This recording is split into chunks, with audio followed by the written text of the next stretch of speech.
อิงตามมาตรา 54 ของกฎหมายว่าด้วยสภาแห่งชาติฉบับปรับปรุง2024เกี่ยวกับการดำเนินกองประชุมครั้งปฐมฤกษ์ของสภาแห่งชาติอิงตามแผนการกาเกียมและดำเนินกองประชุมครั้งปฐมฤกษ์ของสภาแห่งชาติสุดที่ 10 เพื่อรับประกันการดำเนินกองประชุมครั้งปฐมฤกษ์ของสภาแห่งชาติสุดที่ 10 บรรลุผลสำเร็จตามระดับคาดหมายที่วางไว้คณะประจำสภาแห่งชาติตกลง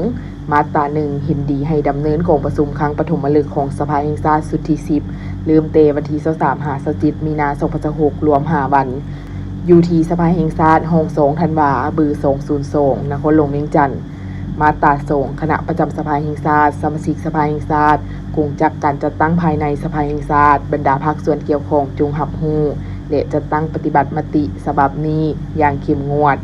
มาตรา 3 มติฉบับนี้มีผลศักดิ์สิทธิ์นับแต่มือลงลายเซ็นเป็นต้นไปนครหลวงเวียงจันทน์วันที่ 3 มีนาคม 2026 ประธานคณะประจำสภาแห่งชาติปริญญาเอกไสยสมพรพรหมวิหาร